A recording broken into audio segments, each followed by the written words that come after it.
my mind? Can I speak my mind? Cause we lost in translation, trying to make it back in time. One time, yeah, lost generation. Let me speak my mind. Can I speak my mind? Cause we lost in translation, trying to make it back in time. One time. I'm going to school for communications and arts and media. Going for pharmacy. Liberal arts made sense for my life right now. It's communication and broadcasting. I'm a theater major. I am an English major. My major is psychology and dance. My major is early childhood education. Nursing. Right now I'm majoring in liberal arts with concentration in sociology and social type of issues.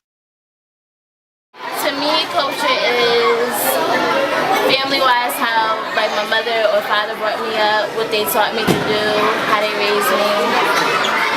Yeah. I agree. It's kind of like how you was brought up, how your family raised each children. And in your opinion, what do you think tradition is? Tradition is something that your family does, like the type of things that you uphold, like values and stuff that you uphold and what you hold high, in your opinion. I guess how you live your lifestyle and things like how you live your everyday life. How you grow up and how you were raised and what you raised. Basically where you come from, in the past, what you eat, clothes you wear, music you listen to. I don't even know what to say about culture. I would say that family background, like basically how you live like your everyday life, and what kind of music you listen to. Culture, I understand as sort of a collective set of ideas and traditions and understandings that we as a group of people all together live by, and that informs how we see ourselves and what we do in society. I think it's a way of how people identify themselves, the way of living they have. So just, I believe, a unique way of being and stating the way of living in this world. I think culture is being like your family, where you come from, and also to like how you perceive yourself and carry yourself as being your culture. Oh, I was thinking the same thing she is, and of course tradition. Also your environment has a lot to play in it too as well. So yeah. Culture. I think of like beliefs, religion, your morals, traditions, family again. That's pretty much it. Well, to start off, I'd say my traditions are just, I believe in working hard, and trying to make a difference in the world, because we have so much negativity and bad things. And that's generally the focus of our parents and our past generations, and we need to make it our focus to change that. I think the difference between culture and traditions, like culture is what we grew up learning to do, like who we believe, what we do on an everyday basis. Traditions to me is like what we celebrate, what we do like every single year to like keep that up. Like me for Christmas, I always go with my family once a year, like as a tradition, Yeah, I mean, tradition is like what you do constantly, whereas culture is how you were brought up while you were young, like manners, politeness, respect. That's basically how I feel about it. If you were to say, in a sense, that, do you think that we lost our culture and tradition in this generation? You think it's something that's lost among us? Yeah, I'd say general loss of respect more so than anything else. I think so. Maybe not so much in an ongoing way, for me at least, as an older person. But I'd say definitely in the way that they sort of raised me and shaped my belief sets, and the way I approach the world has a lot to do with the way my parents approached the world and how they taught me to think about things, I think. believe, the way you're raised, where you come from, have a lot to do on how you were raised. So your parents, I believe, either if they were present in your childhood or they were not, they have a lot to do with how you see the world, what your morals are, and of course how your virtues are as well. Okay, well, as far as my parents trying to teach me their tradition, I think it's like that with any household, because you're not going to act the same way with your parents as you are when you're at school. So no matter where you come from, it's going to be the same. But like with my family, if you're not a doctor or a lawyer, you're kind of just, you're not cutting it. So. It was more in the middle. My parents were strict when they had to be, and they were lenient when it wasn't really important, but mainly strict, I think.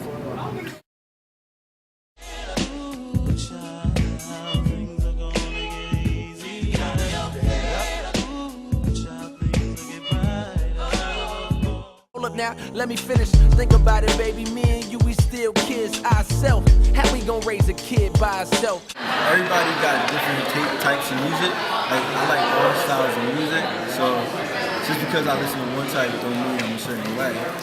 So I think we're really separated too. Like, I don't think because I listen to people who talk about shoes and stuff, I'm gonna go out with shoes and stuff. So I think we're really separated. Certain music don't define you like who you is and stuff. It's like bands and all that don't define you. Like, some people listen like R&B, that might define Honestly, I think it goes both ways because sometimes when people listen to rap, like they go out and do it like just to be cool. But at the same time, people listen to rap because they like it, they like the lyrics, they like the rappers, you know. But yeah, so go both ways. People who listen to, let's say, Wiz Khalifa, everybody thinks it's cool to be skinny, get tattoos, dye their hair. Like, don't try to be like the artist. Like, be you. I mean, it's okay to listen to that person, but like, don't try to be like that person. You know, just be you. Just you can like the person, just don't do what they doing. Like smoking weed, all that. Like, that's not you. Do that. Huh? Yeah. I think that music does have kind of an influence, but I also think that like you're responsible for your own actions. I like urban books. I just put down Sex, Money, and Drugs, but it's entertaining. I don't live that life, but I like to read about it. So I don't really read books. Why not? I just never was into like reading books unless it was for class. I read books about like Buddhism and stuff. Like I'm really like into that, so I read about that. I'm at my free time. When I was younger, I didn't read a lot. Reading was very boring. And I mean, of course you had your Dr. Seuss books, but Dr. Seuss was a little crazy now that I read them now, but it was boring. It wasn't what you should be doing. I read a lot, especially now that I'm older. I started reading as early as I can remember. When I was a kid, I was a big fan of the Harry Potter series. In like 3rd grade, I read the first 4 books, which were the only ones that were out at that point. But now that I'm older, I'm not really into fiction as much because I feel like nobody's really writing anything that's groundbreaking and different anymore. But in terms of nonfiction, the last book I bought was this book called Fingerprints of the Gods by Graham Hancock. I don't know if you ever heard about that, but he talks about a lost civilization. I like to read a lot about philosophy. There's this guy, Alan Watts, who I like in terms of economics and stuff like that. There's this guy, Peter Kropotkin, Russian. But yeah, I read a lot of different books. I like to have varied interests and, I get myself into a lot of different books. I read something called Incognito, Secret Lives of the Brain by David Eagleman. I read a lot. I think it's good. Why not? I noticed that a lot of people who don't read in life kind of blow off the philosophical questions that I become really involved with because, it's really interesting to see where we come from as people and culturally and whatnot. And people who don't read usually aren't as intrigued in those questions as people who do read.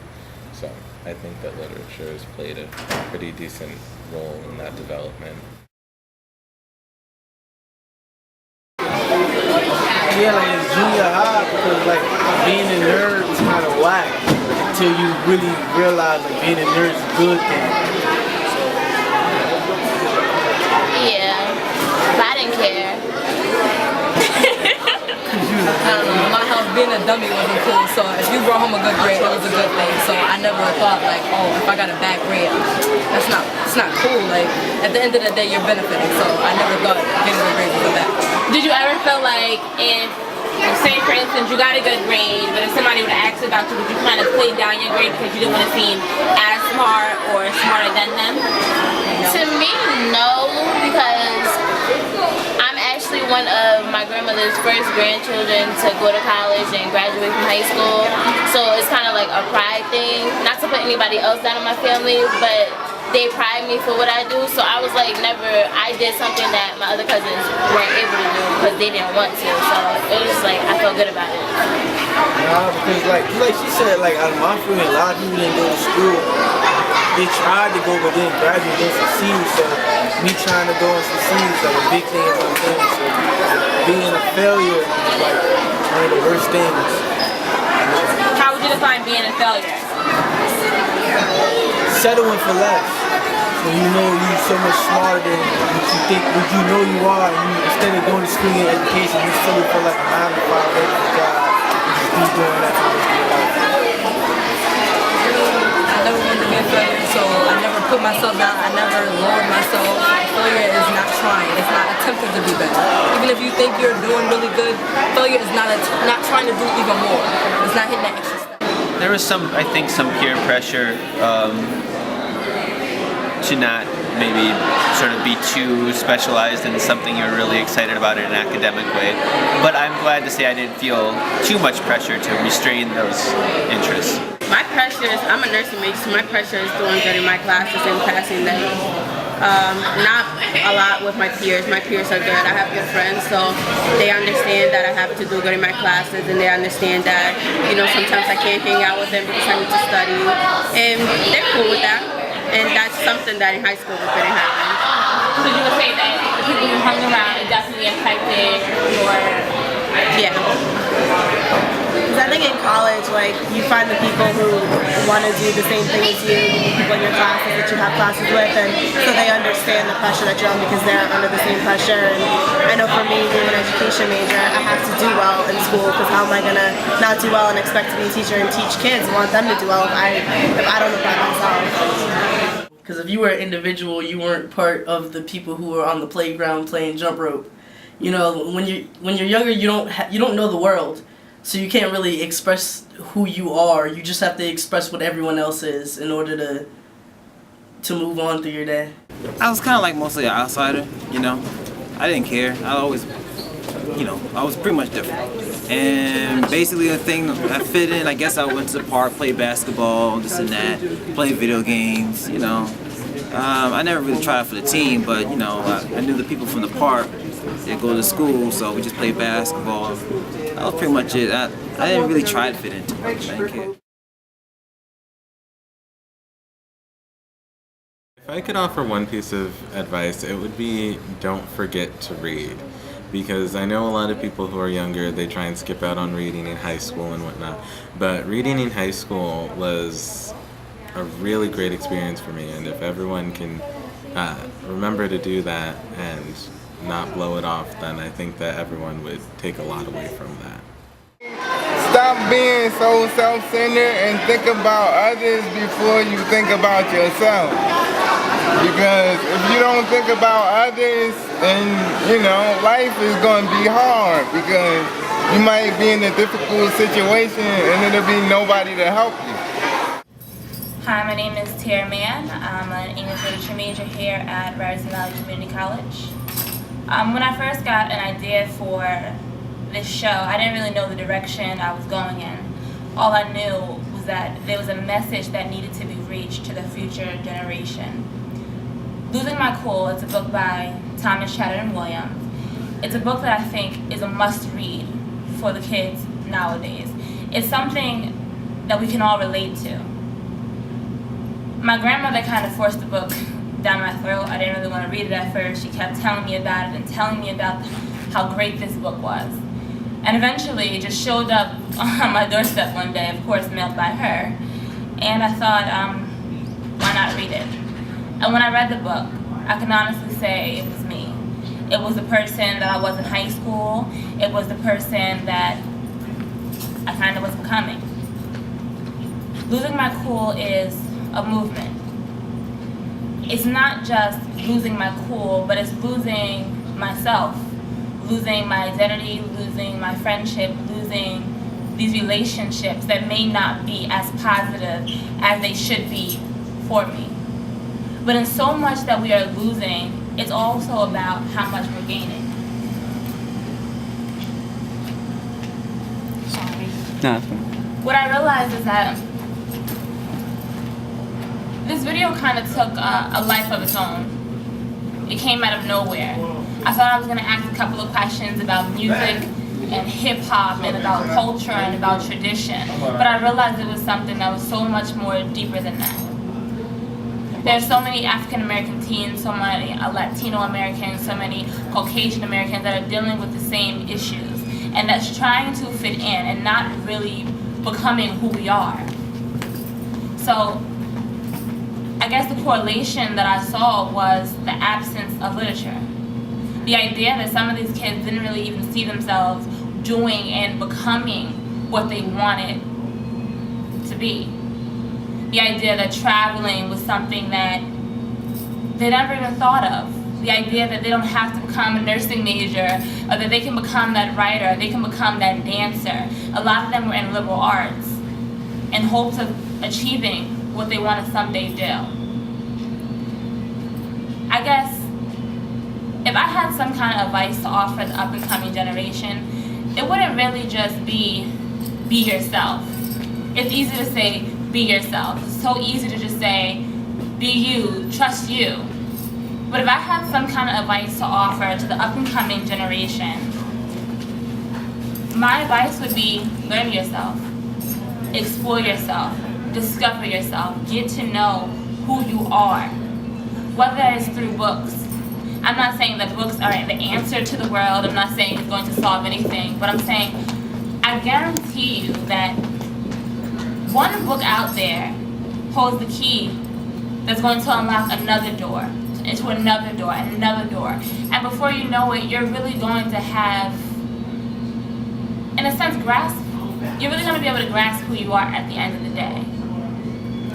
So I guess my advice is going to be, learn yourself.